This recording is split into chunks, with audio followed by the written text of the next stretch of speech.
is the whole thing gets filled with pottery. Right. Like it just Stacked. There's shelving. There's a whole stack of shelves somewhere.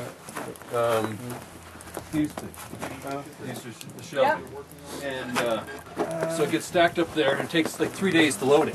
Because each piece has to be put in with wadding, so it can't touch anything. And everything's put in so we can get it as full as possible. Yeah. And so yeah, it takes about 3 days to load it, and then you light the fire. What happens is you bricked up the front, and this is then the door. And then you can adjust it to wherever your bricks end up to have your hole. So when you throw the wood in, so this is all bricked up with air holes going in through it that are regulatory. And you just go like that, throw in some more wood. The wood just sort of slides down into this area. Yeah. And then the whole thing is a whole big ball of flames, including about 8 feet out the top of that chimney. A lot of smoke? Yeah, during different times there is, for a reduction. They're doing that on purpose, not to make smoke on purpose, but they're starving it for air, and it draws out the glaze, makes the glaze. But so she's getting a sample of the pottery that's typical of firing like this, that you never. The pots that you put at the very back that don't get the flames right on, you may want to glaze those, but the rest of the pots won't be glazed. The glaze will come from the ash build up on the pots. Okay. So take it And away. these are just some, I don't know what you've said so far, but these are just some samples of pots that have been fired in this. Like this has a glaze on the inside, but nothing on the outside. Wow. So just, it's the iron that comes out of the clay and then the ash that lands on the clay and melts on it. And that's the stoneware. Beautiful. Did you make this? Yeah. This is a gorgeous bowl. Yeah, it sure is. It's one of my favorites. That's why I'm not allowing the chefs to use it today. How many of those do you have? 2 of those. Well, no. He would like 2 dozen. We're doing the next firing the first week in May. So, and that's that's a nice form. I really like doing that form. So I'll probably do more. Very useful for a chef in a restaurant. Well, sure, Who has a Japanese? Sure, do that Russell Way. Yeah.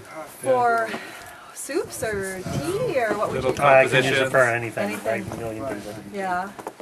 And this is a porcelain, so it's just a little bit less iron. I do have some Go ahead. glaze in the. You can see exactly where the glaze is, and then the rest it just melts into the.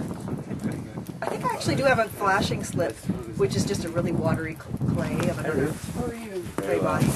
Anyway, there's that. And then a different firing. That was one firing. This is the next firing. Depends on the atmosphere in the kiln. Yeah, absolutely, yeah. Fun. So Yeah. just a little bit, just gives you a little variation. More stone. Yeah, totally. They've just been open. She was pregnant. And then this is clay dug from this farm. Oh, really? Yes. Now alone, this clay, we get this up to over 1,300 degrees Celsius. So it's a very high fire, very high fire. The front actually gets quite a bit hotter than that. And this clay alone, 1,300 Celsius. Yeah. So 24 plus Fahrenheit. The farm clay alone puddles out. It just melts. So I do mix this with another more high fire clay, like that's half and half. And that has absolutely nothing on it, but it's.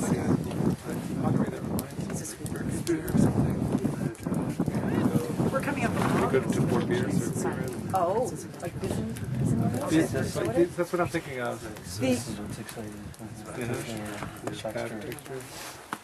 I don't know how much you've told them, but this kiln is designed after the Japanese anagama style of kiln. We couldn't do it just like they do because of our winters.